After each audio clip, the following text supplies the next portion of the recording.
Le ministre français des Armées, Sébastien Lecornu, débute ce samedi une visite en Côte d'Ivoire dans le cadre de la lutte contre le terrorisme et le renforcement du partenariat de défense entre les deux pays. Ce déplacement a pour objectif d'évoquer le partenariat franco-ivoirien, en particulier les efforts conjoints dans le cadre de la lutte contre le terrorisme, rapporte une note d'information transmise samedi à Abidjan. Selon cette note, le ministre français des Armées, qui est accompagné au cours de cette visite par le général Thierry Burkhard, le chef d'état-major des armées françaises, sera successivement reçu ce samedi par son homologue ivoirien Téné Birahima Ouattara et par le président de la République Alassane Ouattara. Par ailleurs, conclut la note, M. Lecornu se rendra sur la base des forces françaises en Côte d'Ivoire FFCI où il rencontrera ses pommes. Le gouvernement de transition malien considère les 49 militaires ivoiriens interpellés dimanche dernier à l'aéroport de Bamako comme des mercenaires et a décidé lundi dernier de les mettre à disposition des autorités judiciaires compétentes. Il a été établi que les 49 militaires ivoiriens se trouvaient illégalement sur le territoire national du Mali en possession d'armes et de munitions de guerre, sans ordre de mission ni autorisation, a déclaré le porte-parole du gouvernement, le colonel Abdoulaye Mega, dans un communiqué lu lundi soir à la télévision nationale. Le dessein funeste des personnes interpellées était manifestement de briser la dynamique de la refondation et de la sécurisation du Mali, ainsi que du retour à l'ordre constitutionnel, a affirmé M. Mega. Le Mali, pays enclavé au cœur du Sahel, a été le théâtre de 2 coups d'État militaires en août 2020 et en mai 2021. Il a récemment adopté un calendrier de transition devant permettre un retour des civils au pouvoir en mars 2024.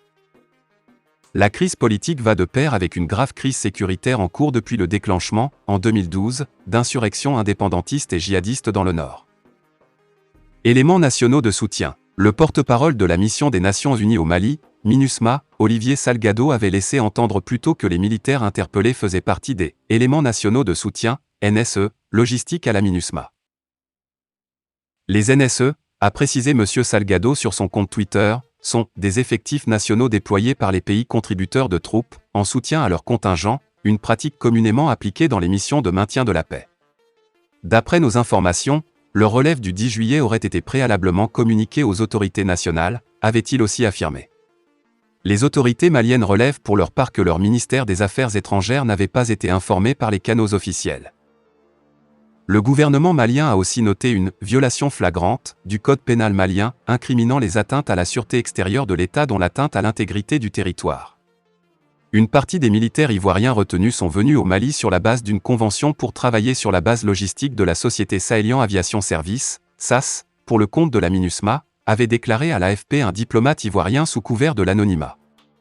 Le gouvernement malien affirme de son côté que 4 versions différentes ont été avancées par les militaires interpellés pour justifier leur présence sur le territoire malien, la mission confidentielle, la rotation dans le cadre de la MINUSMA, la sécurisation de la base logistique de la compagnie aérienne Sahelian Aviation Service et la protection du contingent allemand. Information virale. Il a ainsi décidé de mettre fin, avec effet immédiat, à l'activité de protection de la compagnie aérienne, Sahelian Aviation Service, par des forces étrangères et exiger leur départ immédiat du territoire malien. L'information de l'arrestation de militaires ivoiriens a commencé à être diffusée dimanche dernier sur les réseaux sociaux avant de devenir virale, certains accusant ces soldats d'être des mercenaires, venus au Mali, faire un coup d'État. Les autorités ivoiriennes demanderont plus tard la libération immédiate de ces 49 militaires. La confusion dans ce dossier a grossi quand des confidences au siège de l'ONU ont pris en milieu de semaine le contre-pied de l'explication fournie par la MINUSMA autour de ces hommes en treillis. En janvier dernier, la junte avait demandé au Danemark de retirer ses troupes tout juste arrivées mais déployées, sans son consentement. Copenhague avait dénoncé « un jeu politique sale ». La junte au pouvoir à Bamako s'est détournée de la France et de ses partenaires, et s'est tournée vers la Russie pour tenter d'endiguer la propagation djihadiste qui a gagné le centre du pays ainsi que le Burkina Faso et le Niger voisin. Ces violences ont fait des milliers de morts civiles et militaires ainsi que des centaines de milliers de déplacés. Avec ses quelques 13 000 soldats, la MINUSMA créée en 2013 pour soutenir le processus politique malien a été prolongée d'1 an le 29 juin. Fin de la vidéo, merci pour votre attention.